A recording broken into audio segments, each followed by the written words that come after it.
السلام علیکم۔ آج میری شادی کا دن تھا۔ میں لال جوڑا پہنے بیٹھی تھی۔ کافی دیر سے میری ماں مجھے تیار کر رہی تھی۔ میرے سسرال سے میرے لیے بہترین لباس اور قیمتی زیورات آئے تھے۔ میری ماں بہت خوش تھی کہ اتنے امیر گھرانے میں میری شادی ہو رہی ہے، مگر میں بالکل بھی خوش نہیں تھی۔ ایک تو اب تک میں نے اپنا ہونے والا دلہا نہیں دیکھا تھا، اوپر سے میں ابھی شادی کے لیے بہت چھوٹی تھی۔ میں نے بہت رونا دھونا مچایا تھا، مگر کسی نے میری ایک نہ سنی۔ میں ابھی پڑھنا چاہتی تھی، ابھی میں نے صرف میٹرک ہی تو کیا تھا۔ لیکن سچ تو یہ ہے کہ ہم غریبوں کی زندگی بھی امیروں کے اشاروں پر ہی ناچتی ہے۔ خیر، اب مجھے جیسے بھی کر کے یہ شادی کرنی تھی۔ میری ماں نے مجھے لال جوڑا پہنایا، پھر ہلکا سا میک اپ کیا اور پھر بہت سا زیور مجھے پہنا دیا۔ اب میں تیار ہو چکی تھی۔ میں آئینے میں خود کو دیکھتی تو میری آنکھیں آنسوؤں سے بھر جاتی۔ میرے سسرال سے ایک بہت بڑی سی گاڑی ہم سب کو لینے آئی تھی، کیونکہ ہمارے جھونپڑی نما گھر میں تو شادی ہو نہیں سکتی تھی۔ میرے ماں باپ تو بہت خوش تھے۔ میری ماں نے مجھے گاڑی میں بٹھایا اور کچھ ہی دیر میں ہم ایک عالی شان بنگلے میں پہنچ چکے تھے۔ سب بہت خوش تھے کہ میں اس محل میں راج کروں گی، مگر میں بہت گھبرا گئی تھی۔ نہ جانے میرا کیسا دلہا ہوگا۔ حیرت تو مجھے یہ تھی کہ اپنے ہونے والے داماد کو میرے اماں ابا نے بھی نہیں دیکھا تھا۔ جب بھی وہ پوچھتے تو انہیں ٹال دیا جاتا کہ وہ آپ شادی والے دن دیکھ لینا۔ شادی کا انتظام اسی بہت بڑے بنگلے کے اندر ہی کیا گیا تھا، جہاں بس چند لوگ ہی تھے۔ نکاح شروع ہونے لگا تو میری بے چینی بڑھتی جا رہی تھی۔ دلہا صحرا باندھے آ بیٹھا تھا، اب مجھے کسی بھی طرح اس کا چہرہ دیکھنا تھا۔ کچھ ہی دیر میں نکاح ہو چکا تھا۔ میں مایوس نگاہوں کو جھکائے بیٹھی ہوئی تھی۔ جیسے ہی میں نے نگاہیں اٹھائیں تو دیکھا کہ اب میرا دلہا اپنا صحرا اتار کر بیٹھا تھا۔ وہ جوان اور بہت ہی خوش شکل نوجوان تھا۔ میں تو اسے دیکھ کر کھل اٹھی تھی۔ میرا دلہا میرے ابا کو گلے لگ رہا تھا، سب اسے مبارکباد دے رہے تھے۔ اب میرے دل کو کافی سکون ملا تھا۔ دلہا نہ صرف خوش شکل تھا بلکہ ادب لحاظ والا بھی تھا۔ مجھے اپنا دلہا بہت پسند آیا تھا۔ اب میرے لبوں پر مسکراہٹ کھیل رہی تھی۔ کچھ دیر بعد مجھے ایک دوسری کار میں بٹھا کر رخصت کر دیا گیا۔ میں تو اسی بنگلے کو اپنا گھر سمجھی تھی، لیکن اب میں کہیں اور جا رہی تھی۔ اماں ابا کو واپس گھر پہنچا دیا گیا تھا۔ مجھے جہاں لایا گیا تھا وہ جگہ شہر سے کافی دور تھی، مگر وہ گھر بھی بہت خوبصورت تھا۔ ایک عورت مجھے میرے کمرے میں بٹھا گئی تھی۔ میرا کمرہ رنگ برنگی پھولوں سے سجا ہوا تھا۔ اب میں اپنے دلہے کا انتظار کر رہی تھی۔ کچھ ہی دیر میں قدموں کی آہٹ سنائی دی۔ میرا دل اب زوروں سے دھڑکنے لگا تھا۔ جیسے ہی دروازہ کھلا، میں نے چوری سے نگاہیں اٹھا کر دیکھا تو میرے شوہر کے بجائے وہاں ایک بھاری بھرکم، انتہائی موٹا اور انتہائی کالا سا انسان کھڑا تھا۔ میں ایک دم سے گھبرا گئی۔ اچانک اس نے میرا دوپٹہ کھینچا تو میں کانپ گئی۔ کون ہو تم اور یہاں کیوں آئی ہو؟ میں ہمت کر کے چلائی تھی۔ پاگل لڑکی، میں تمہارا شوہر ہوں۔ وہ مسکراتا ہوا میرے قریب آنے لگا۔ میں نے جلدی سے اسے دھکا دیا۔ وہ اس حملے کے لیے تیار ہی تھا، تبھی تو گرتے گرتے بچا تھا۔ میں بیٹھ کے دوسری جانب کھڑی ہو گئی تھی۔ نکل جاؤ ذلیل انسان، میرا دلہا آتا ہی ہوگا، وہ تمہیں چھوڑے گا نہیں۔ میں ڈر کے مارے کانپ رہی تھی، لیکن ہمت کر کے بول رہی تھی، بے وقوف لڑکی، میں ہی تمہارا شوہر ہوں۔ تمہارا نکاح میرے ساتھ ہی ہوا تھا، اور وہ جو لڑکا تم نے دیکھا تھا وہ میرا ملازم تھا، جو تمہارے ماں باپ کا منہ بند کرنے کے لیے میں نے وہاں بٹھایا تھا۔ اس کی باتیں میری سمجھ سے باہر تھیں۔ مجھے کچھ سمجھ نہیں آ رہا تھا۔ اب وہ میرے قریب آ چکا تھا اور اس نے میرا ہاتھ سختی سے پکڑ لیا تھا۔ وہ شیطانی مسکراہٹ ہنستا ہوا بولا، اچھے سے سمجھ لو کہ میں ہی تمہارا شوہر ہوں، ورنہ مجھے سمجھانے کے اور بھی طریقے آتے ہیں۔ وہ بھاری بھرکم کالا کلوٹا حبشی جیسا دکھتا تھا، اور دیکھنے میں وہ تو میرے ابا سے بھی بڑی عمر کا دکھتا تھا۔ بھلا میں یہ کیسے مان سکتی تھی کہ وہ میرا شوہر ہے؟ نہیں، تم جھوٹ بول رہے ہو۔ اس شخص کو اپنے شوہر کے روپ میں دیکھ کر میرا تو دل بند ہونے والا تھا۔ وہ مجھے اپنی طرف کھینچنے لگا تو میں نے جلدی سے ٹیبل کی طرف ہاتھ بڑھایا اور وہاں سے گودام اٹھا لیا اور زور سے اس کے سر پر دے مارا۔ وہ ایک دم سے چلایا اور اپنا سر پکڑ کر بیٹھ گیا۔ اس کے سر سے خون کا فوارہ پھوٹا تھا۔ بدذات لڑکی، یہ تو نے کیا کر دیا؟ دیکھ اب میں تیرے ساتھ کیا کروں گا۔ تو ساری زندگی تڑپ تڑپ کر مرے گی۔ وہ اپنا سر پکڑے ہوئے کمرے سے چلا گیا اور دروازے کو باہر سے تالا لگا دیا۔ میں زمین پر بیٹھ کر پھوٹ پھوٹ کر رونے لگی۔ یہ سب کیا ہو گیا تھا میرے ساتھ؟ میں چھوٹی سی عمر میں اس شخص کے جال میں پھنس چکی تھی اور میرے والدین بہت خوش تھے کہ ان کی بیٹی محلوں میں راج کرے گی۔ میں گھٹنوں میں سر دے کر رونے لگی۔ اس کے بعد تو اس ظالم نے میرے ساتھ وہ کیا کہ مجھے بتاتے ہوئے بھی شرم آتی ہے۔ وہ رات کو آتا اور میری چیخیں سننے والا کوئی نہ ہوتا۔ ایک رات تو میری جان نکلتے نکلتے بچ گئی جب اس نے، آج سے چند ماہ پہلے ہمارے حالات بہت خراب تھے، ہم بہت ضرورت مند تھے۔ ابا کو کبھی کوئی مزدوری مل جاتی تو ہم کھانا کھا لیتے، ورنہ بھوکے ہی سونا پڑتا۔ لیکن پھر ایک دن ایک نیک دل انسان اچانک ہمارے گھر آیا۔ ہمارے گھر کے سامنے اس کی کار خراب ہوئی تھی، اسے پانی چاہیے تھا۔ اس نے اماں سے کہا، بہن تھوڑا سا پانی تو دے دیں، میری گاڑی گرم ہو گئی ہے۔ اماں جو ایک اجنبی کا دروازے پر دیکھ کر حیران تھیں، اب جلدی سے اندر آئی تھیں اور مجھے کہا کہ ثانیہ ذرا اس بندے کو پانی تو دے آؤ۔ میں پانی بھرنے لگی تھی جبکہ میرا چھوٹا بھائی مسلسل روئے جا رہا تھا۔ میں نے جلدی سے پانی بھر کر بوتل اس اجنبی انسان کو تھما دی تو وہ مجھ سے پوچھنے لگا، یہ بچہ کیوں رو رہا ہے؟ وہ عجیب نظروں سے مجھے دیکھے جا رہا تھا۔ میں نے سادگی سے بتایا کہ وہ اس لیے کہ اسے بھوک لگی ہے، اس نے 2 دن سے کچھ نہیں کھایا۔ وہ میری بات سن کر بہت حیران ہوا تھا، کیوں نہیں کھایا اس نے کھانا؟ وہ حیرت سے پوچھ رہا تھا، چاچا ہم غریبوں کو 2-3 دن کے بعد ہی کھانا نصیب ہوتا ہے، ہم امیروں کی طرح دن میں 4 بار نہیں کھاتے۔ یہ کہہ کر میں نے پردہ گرا دیا۔ دروازے کے نام پر ایک پردہ ہی تھا ہمارا۔ میرے اندر آنے پر اماں مجھے ڈانٹنے لگی، پاگل لڑکی، کیا اجنبی لوگوں کو غربت کے دکھڑے سنا رہی تھی؟ اور یہ جو اجنبی لوگ ہمارے گھر کی حالت دیکھ کر انجان بن کر پوچھتے ہیں کہ بچے نے کھانا کیوں نہیں کھایا۔ میں نے اس آدمی کی نقل اتاری تو اماں نے اپنی چپل میری طرف پھینکی، جسے میں نے بڑے آرام سے کیچ کر لیا۔ لیکن شام کو میری حیرت کی انتہا نہ رہی جب وہی اجنبی انسان ہمارے گھر ڈھیر سارا کھانے پینے کا سامان اور راشن بھر کے لایا تھا۔ اس نے اپنے ملازم سے سارا سامان اندر رکھوایا اور کہا کہ وہ کل پھر آئے گا۔ ہم سب منہ کھولے یہ تماشا دیکھ رہے تھے اور وہ آندھی کی طرح آیا اور طوفان کی طرح چلتا بنا۔ اس کے جاتے ہی ہم سب کھانے کے سامان پر ٹوٹ پڑے تھے، جس میں پھل، سموسے، پکوڑے، برگر اور سبزی، دالیں، گھی، چینی، چائے کی پتی، دودھ کے بسکٹ، سب کچھ تھا۔ اور کچھ ایسی چیزیں بھی تھیں جو آج تک ہم نے کھائیں تو کیا دیکھی بھی نہیں تھیں۔ ہم سب بہت خوش تھے۔ ابا گھر آئے تو پریشان تھے، آج پھر ان کی دہاڑی نہ لگی تھی، مگر ہمیں خوشی سے کھاتے پیتے دیکھ کر وہ حیران رہ گئے تھے۔ اس سے پہلے کہ وہ کچھ پوچھتے میں نے ان کو سب کچھ بتا دیا تو وہ اللہ تعالیٰ کا شکر بجا لائے، ورنہ آج بھی ان کے بچوں کو بھوکا سونا پڑتا۔ پھر کچھ دن بعد اسی انسان نے ابا کو سڑک پر ایک کھوکھا لگوا کر دیا اور اس میں ڈھیر سارا سامان بھی ڈلوا دیا، اور پھر میرے ابا سے بولے، شیلے اشرف بھائی، آج سے یہ آپ کی روٹی روزی کا ذریعہ بنے گا، اور جب بھی کسی چیز کی ضرورت ہو مجھے اس نمبر پر فون کر دینا۔ ابا حیرت میں تھے کہ ایک انجان آدمی کیسے کسی غریب کی مدد کر سکتا ہے، یہاں تو اپنے بھی نہیں پوچھتے۔ لیکن پھر یہ سوچ کر خاموش ہو گئے کہ اس دنیا میں اچھائی اب بھی باقی ہے۔ جیسے جیسے دن گزر رہے تھے ابا کی دکان چلتی جاتی تھی۔ اب تو سارے آس پاس کے لوگ اسی دکان سے چیزیں لیا کرتے تھے۔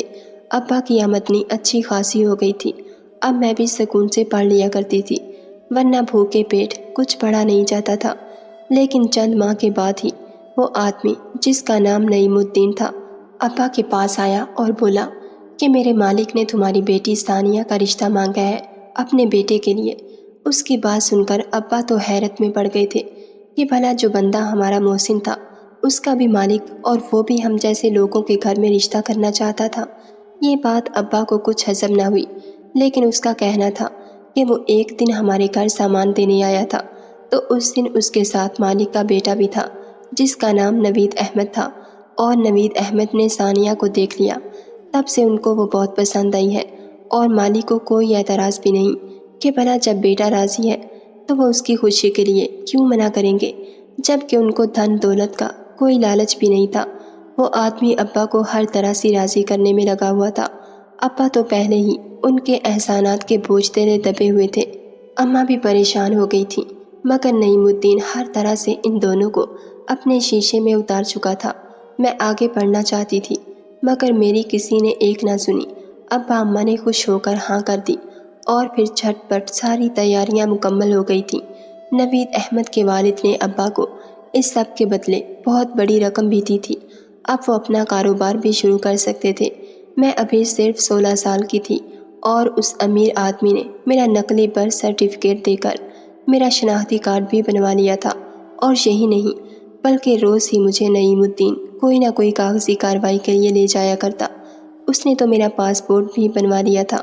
جب میں نے پوچھا تو نعیم الدین نے کہا کہ بیٹی یہ بڑے لوگ ہیں، یہ آئے دن ملک سے باہر گھومنے جایا کرتے ہیں، تبھی مجھے کہا ہے کہ آپ کا پاسپورٹ بھی بنوا لوں تاکہ بعد میں آپ کو پریشانی نہ ہو۔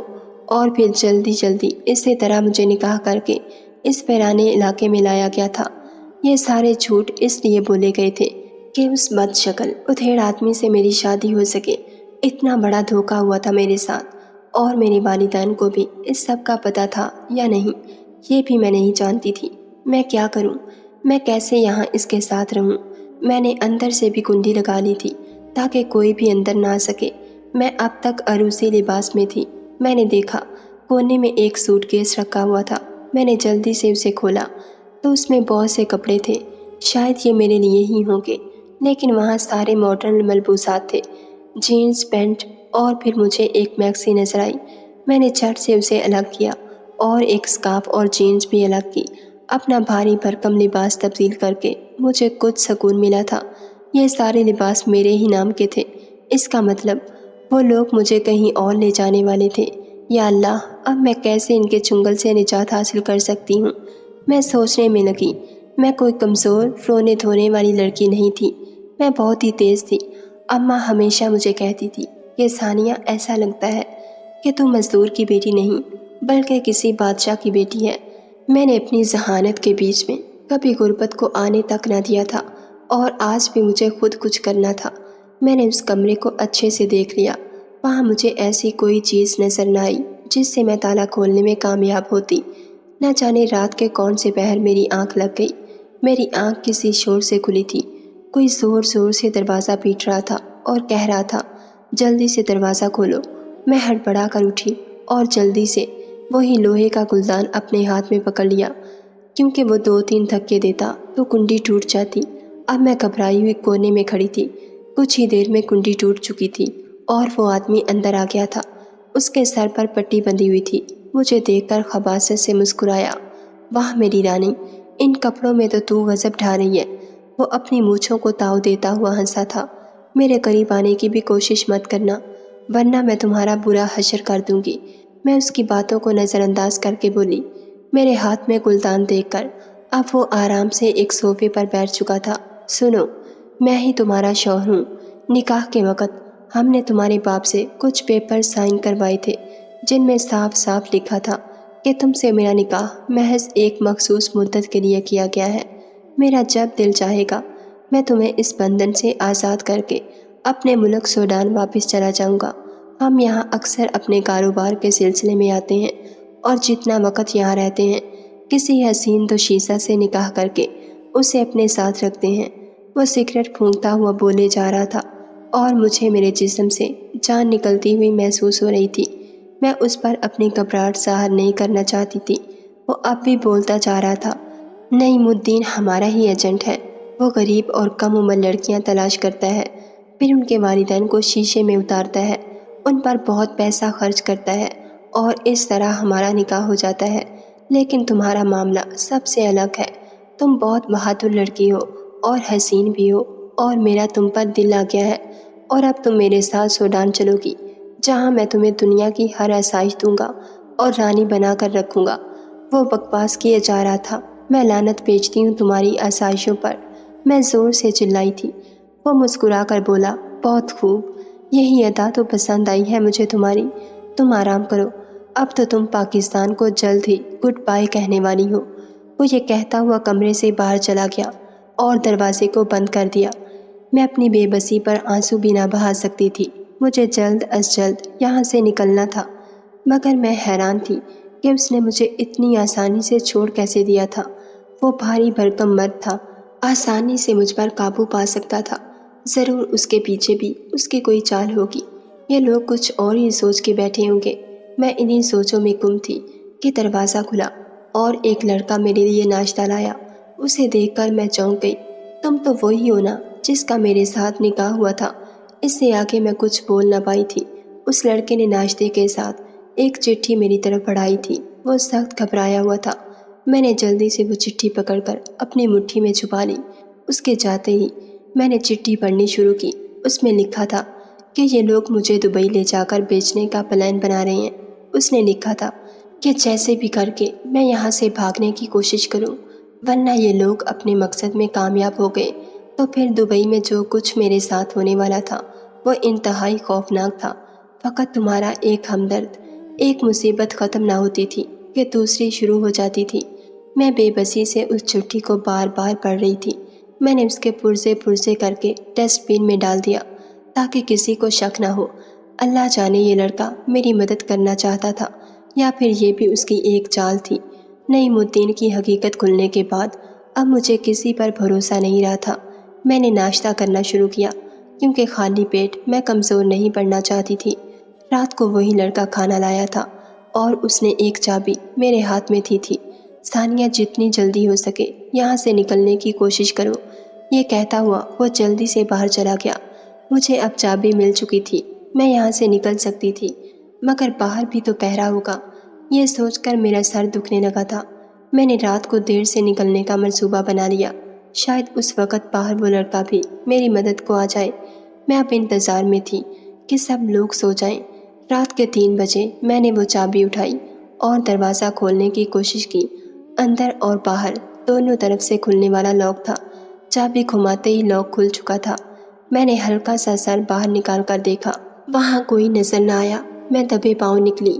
راہداری سے گزرتے ہوئے میں نے اپنے شوہر کی آواز سنی جو کسی سے فون پر باتیں کر رہا تھا۔ وہ ڈرائنگ روم میں تھا، میری طرف اس کی پیٹھ تھی۔ میں کچھ دیر وہاں رک کر اس کی باتیں سننے لگی۔ شیخ صاحب، آپ فکر نہ کریں، آپ دیکھیں گے تو خوش ہو جائیں گے۔ بہت ہی کم عمر اور چنچل سی لڑکی ہے۔ صرف آپ کے لیے میں نے اسے چھوا تک نہیں، مگر اس بار میں آپ سے منہ مانگی قیمت لوں گا۔ اس کی باتوں نے میرا دل دہلا دیا تھا۔ اس سے پہلے کہ وہ پیچھے کی طرف دیکھتا میں باہر کی طرف بھاگی تھی۔ مین دروازہ کھلا ہوا تھا۔ میں جلدی سے بھاگتی ہوئی گیٹ کی طرف جانے لگی۔ ارے رکو، کہاں جا رہی ہو؟ مجھے اس کی آواز آئی تو میں نے اور زور سے بھاگنا شروع کر دیا۔ پیچھے مڑ کر دیکھا تک نہیں۔ جتنی جلدی ہو سکتا میں وہاں سے دور جانا چاہتی تھی، لیکن اچانک میرے سر میں کسی نے زور سے وار کیا تھا اور مجھے کچھ ہوش نہ رہا۔ میرا سر پھٹا جا رہا تھا، میں زمین پر گر چکی تھی اور سر میں درد سے ٹیسیں اٹھ رہی تھیں۔ جس نے مجھ پر وار کیا تھا وہ اب گھبرا کے چلا رہا تھا، صاحب جی یہ لڑکی مر چکی ہے۔ وہاں عجیب سی بھگدڑ مچ چکی تھی، مگر میں ہوش میں تھی، لیکن میں پھر بھی جان بوجھ کر بے ہوشی کا ناٹک کر رہی تھی۔ اب نوید احمد کی آواز بھی آنے لگی تھی۔ یہ تم لوگوں نے کیا کر دیا؟ میرا لاکھوں کا نقصان کروا دیا۔ وہ ان سب پر چلا رہا تھا، لیکن سرکار یہ پاگل لڑکی بھاگ رہی تھی، اس لیے میں نے ہلکا سا اس کے سر پر وار کیا تھا۔ وہ چوکیدار سخت گھبرایا ہوا تھا۔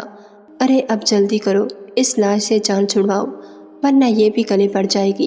نوید احمد چلاتا ہوا اندر کی طرف جانے لگا۔ وہ کسی کو کال ملا رہا تھا۔ میرے اندر ایک امید کی کرن جاگی تھی، اب یہ لوگ مجھے کہیں پھینک دیں گے اور میں نکل جاؤں گی، مگر یہ میری بھول تھی۔ وہ چوکیدار کسی کو بلا رہا تھا۔ شبیر جلدی سے ایک قبر کھودو، لاش کو ابھی اسی وقت ٹھکانے لگانا ہے۔ اس کی بات سن کر میری تو جان ہی نکل چکی تھی، یعنی وہ مجھے زندہ دفنانے والے تھے، لیکن میں اب بھی ناٹک کرتی رہی۔ اگر ان لوگوں کو علم ہو جاتا کہ میں زندہ ہوں تو یہ مجھے کسی شیخ کے ہاتھوں میں سونپ دیتے، اور یہ مجھے گوارا نہ تھا۔ کچھ ہی دیر میں مجھے ایک گڈھے میں ڈالا گیا اور وہ سب لوگ میرے اوپر مٹی ڈالنے لگے۔ میرا دم گھٹ رہا تھا، مجھے کچھ سمجھ نہیں آ رہی تھی کہ میں کیا کروں۔ کچھ ہی پل میں میری دنیا ختم ہونے والی تھی۔ موت میرے سامنے کھڑی مسکرا رہی تھی۔ میں اپنے ہوش و حواس سے بیگانہ ہو چکی تھی۔ اچانک میری آنکھوں کے آگے اندھیرا چھا گیا۔ ثانیہ، ثانیہ، آنکھیں کھول میری بچی۔ کوئی مجھے زور زور سے جھنجھوڑ رہا تھا۔ یہ آواز تو میری ماں کی تھی، لیکن میں تو مر چکی تھی۔ مجھے سب یاد آنے لگا تھا، مجھے دفنایا گیا تھا۔ پھر میری اماں کی آواز کہاں سے آ رہی تھی؟ میں نے پوری کوشش کی اور اچانک سے میری آنکھیں کھل گئیں۔ میں نے گہرا سانس لیا۔ میں قبر میں نہیں تھی بلکہ ایک ہسپتال کے بستر پہ تھی، جہاں اماں، ابا اور ایک پولیس والا اور کچھ ڈاکٹر کھڑے تھے۔ میں زندہ ہوں؟ میں نے پوچھا تو سب ہنسیے۔ میں حیرت سے سب کو دیکھنے لگی۔ وہاں وہ لڑکا بھی تھا جس نے میری مدد کی تھی۔ اب میں بالکل ٹھیک تھی۔ میں اپنے گھر واپس آ چکی تھی۔ پولیس والوں نے بتایا تھا کہ وہ کب سے اس گروہ کی تلاش میں تھا جو لڑکیاں اسمگل کرتے تھے، اور اس کے لیے انہوں نے ایک ایس ایچ او کو ٹرین کر کے بھیجا تھا تاکہ وہ ان کے گروہ میں شامل ہو کر ثبوت جمع کرے۔ وہی لڑکا جس نے میری مدد کی تھی وہ ایس ایچ او شبیر حسین تھا، اور اسی کو میں نے اپنا دھولا سمجھا تھا۔ اسے جیسے ہی علم ہوا کہ وہ مجھے دفنا رہے ہیں، اس نے جلدی سے پولیس کو اطلاع کر دی، اور وہ سب جلدی پہنچ گئے، اور تقریباً 20 منٹ کے بعد مجھے اس قبر سے نکالا گیا، ورنہ اب تک میں واقعی مر چکی ہوتی۔ میں جتنا شکر ادا کرتی کم تھا۔ نعیم الدین سمیت اس کا سارا گروہ پکڑا گیا تھا۔ میں خوش تھی کہ اب کوئی غریب لڑکی ان لوگوں کا شکار نہیں بنے گی۔ میرا نکاح ختم ہو چکا تھا کیونکہ وہ ایک جعلی نکاح ہوا تھا جس پر میں نے انگوٹھے لگائے تھے۔ وہ نکاح کے پیپر نہیں بلکہ سادہ کاغذ تھے۔ ویسے بھی میں 18 برس کی نہیں ہوئی تھی، لیکن میری حیرت کی انتہا نہ رہی جب 1 ماہ کے بعد میرے رشتے کی بات کرنے شبیر حسین اپنے والدین کو لایا۔ شبیر نے بتایا کہ وہ مجھے اسی دن سے پسند کرنے لگا تھا جب اس نے پہلی بار دلہن بنے ہوئے مجھے دیکھا تھا، اور وہ میری ذہانت اور بہادری سے بھی خوب متاثر ہوا تھا۔ ایک پولیس آفیسر کی بیوی کو اتنا ہی بہادر ہونا چاہیے۔ وہ میری طرف دیکھ رہا تھا اور میں نے شرما کے پلکیں جھکا لی تھیں۔ میں نے سوچا بھی نہ تھا کہ اتنا خوبرو نوجوان میرا شوہر بنے گا۔ میں بہت خوش تھی۔ سال بعد ہماری شادی ہو گئی تھی اور ہم دونوں نے ایک حسین سفر شروع کر دیا تھا۔ ناظرین، اگر آپ کو ہماری ویڈیو پسند آئی ہے تو لائک اور شیئر ضرور کیجیے، اور ایسی مزید ویڈیوز دیکھنے کے لیے ہمارے چینل کو سبسکرائب کر لیجیے۔